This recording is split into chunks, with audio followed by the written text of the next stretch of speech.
The truth is a two-edged sword, and if one is not willing to be pierced by that sword, even to the extreme of dying on it, then all of one's intellectual activity is a masturbatory delusion and a wicked and dangerous fraud. That is page 31 of No Name in the Street, written by James Baldwin, published in 1972. It's a nonfiction memoir, and it's 197 pages. My name's Leslie. Welcome to my channel, Bookskers and Purrs. And if you're not familiar with my readathon, that's exactly why we're reading James Baldwin's No Street in the Name. So for the next 2 years, I'll be snooping on the shelves of my favorite characters on AMC's Interview with a Vampire. In 2-month increments, we're celebrating each character. Prompts are provided, and we are going to fulfill them. And you can either read along with me, which is available on Storygraph as well as I'm on Instagram, or you could pick a book of your own choosing and let me know what you thought about the book that you chose, for which prompt, and what connections, or how did you see the character differently, maybe. Why do you think the character had this particular book that you chose on their shelf? All right, let's continue. So I read this book to fulfill the prompt, Madeleine Pushes Against Despair. This is a medium-paced book. The writing, as with all of James Baldwin's writing, is elegant, poetic, searing critique on the states. So the plot from this memoir is that throughout the memoir, he discusses Black and white relations, white supremacy, the justice system, and it's all framed within the context of reality versus perception, and that is threaded throughout the book.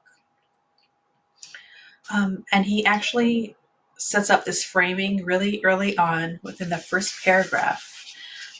And so I'm definitely going to be quoting in here. It's just as Baldwin. You can't help but quote. So it starts out, "That is a good idea," I heard my mother say.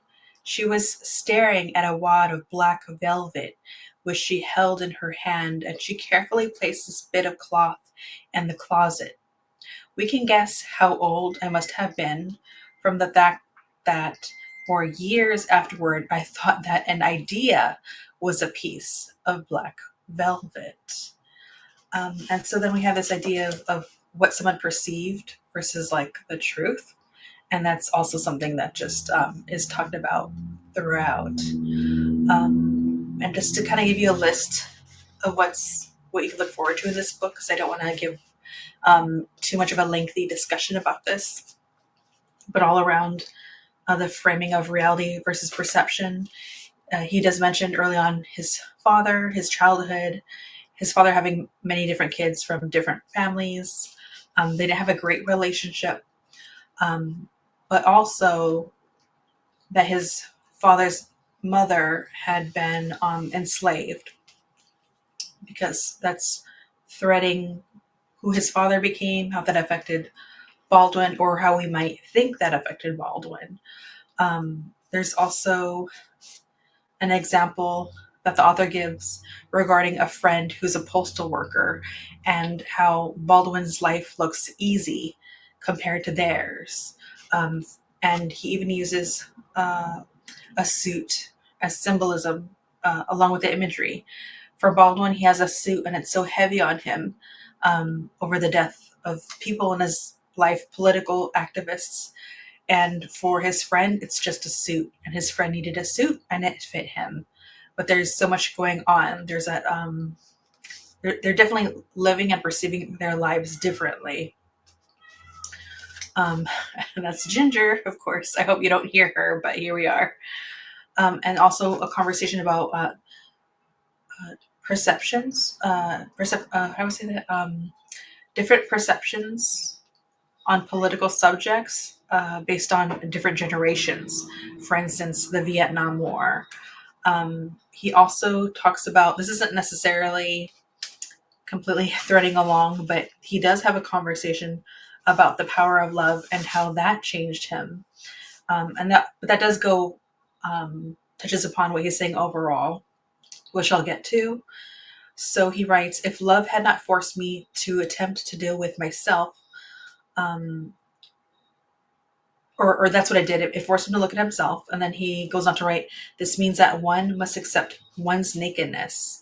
In any case, the world changes then, and it changes forever because you love one human being, you see everyone else very differently than you saw them before. And it kind of goes on from there. He also talks about being in France in 1948 and the perceptions of Algerians in France versus the struggles that they were actually going through. There's a discussion about that dreaded and loaded word, civilized.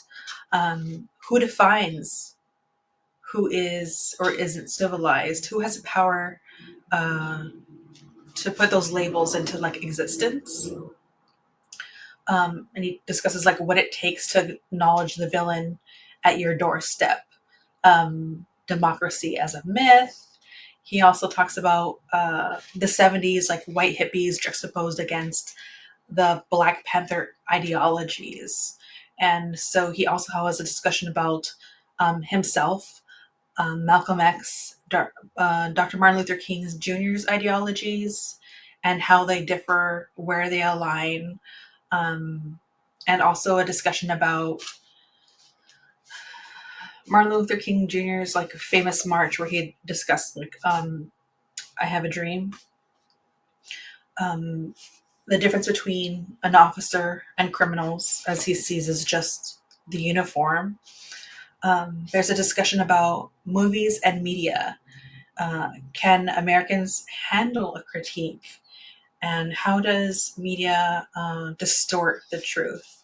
And a great example was like on page 118. Baldwin writes about a need to clarify how people took a statement that he made.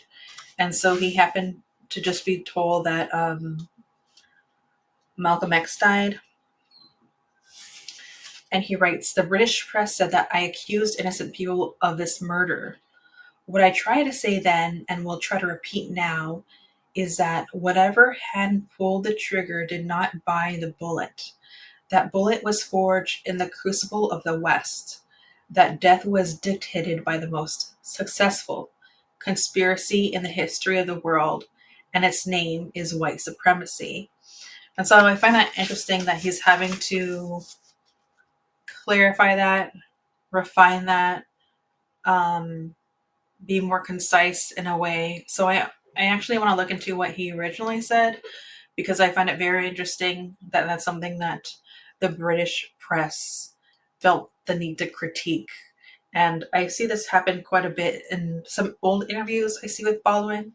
It's he's an activist, and how people will interview him and say, instead of taking what he's saying as a critique to change and do better, people will like twist it in an interview and put it upon him and ask like, oh, well, why are you like obsessed with race or whatever? It's like, which is not true, right? This is not a construct that he created. It's something that's like placed upon him and people enforce, and that leads to people's death. So I just felt like that really stuck out in terms of a conversation about like media manipulation versus what he was saying.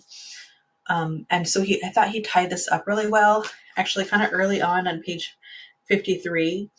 And I thought I'd share that really quick. He says, but I have always been struck in America by an emotional poverty so bottomless and a terror of human life, of human touch so deep that virtually no American appears able to achieve any viable, organic connection between his public stance and his private life. This is what makes them so baffling, so moving, so exasperating, and so untrustworthy. And so we just kind of see kind of like the wickedness of manipulation. And I almost feel like the best way I could put it is it's kind of like he's well aware of like the matrix existence, and just everyone else is just still in their incubator asleep to it all. And so once again, if it's Baldwin, you know it's going to be a profound experience. I always enjoy his work, and a couple of characters are still going to have Baldwin's work attached to it because I've read a handful of his books and I want to continue to read them. And you might be asking, what is Madeleine's connection? Why does this character have this book on their shelf? So something else that I don't think I quoted, but I thought was important in the book that connected to Madeleine is Baldwin sees the damage despair can cause. He may have been, I mean, he's experienced so many deaths while he was still living, so many assassinations, so many injustices of his own friends, and feeling helpless. But he also sees how despair can be a weapon, that people that despair, um, when they don't work on themselves, they'll just hurt other people, and they'll see love as a threat, um, and just hurt other people basically. And so that was my takeaway, is we see a character like Madeleine, to make the connection, that has been through so much, and she keeps going on. She could easily just like fall apart and you know cease to exist, but instead she always pushes to keep going. And even though those around her are trying to even push a different like narrative on her, she sees through it. And we see her have a discussion with Claudia about going boom, which is something that really, to this day, that will always touch me. Um, and another thing that James Baldwin talks about is like injustices within the justice system. And he points out how the jury has a power, but that becomes an unjust system when the majority is white, and the alleged criminal, it happens to be a minority, a black person, a person of color. And so that itself becomes a weapon. And we see that actually play out with Madeleine's fate, right? And overall, that up to the very end, she chooses love. And it's not, you could say loyalty, but to me it's love. It's the love of the person that she's found. Like Claudia says, to finding the ex, they found their person. And I always found that like really beautiful. To add to all that, I will say that Nicole, I'm going to pull it up right now before I forget. Computer will let me. From Noteworthy Fiction, did a review of Nat Turner's book. Nat Turner's book, a book about Nat Turner, and the author is William Stryan. And I'd say I'm gonna watch her review of the book, because there's a little tiny itty bitty part of this book where James Baldwin like is defending his friend's book, and Nicole feels very different about this, and I cannot believe that Baldwin was he had some thoughts about this book. I'll just say that, but I really enjoyed Nicole's review of that. I don't know if I'm ever going to pick it up. It's a lot to take in, but I find that very fascinating. I'll just leave it there. That's the best way that I could put it. Um, with that said, Ginger is meowing outside. Tariel's fast asleep. I hope you enjoyed this discussion. I just kind of wanted to hit all the points, not go any further than that. It's better if you just read it. What I will say is that I love this. I loved seeing like recontextualization of like a specific time period and how it reflects on the character. I also very much think that Madeleine had this on her bookshelf, not because she sees someone that kept pushing through life, but did not fall for or did not believe in like the Matrix as everyone else did. So this is why Madeleine would have this on their bookshelf. So if you're reading along with me, let me know what you think about No Name in the Street, or if you picked a different book for the prompt. Feel free to let me know below in the comments. I'm really loving doing this.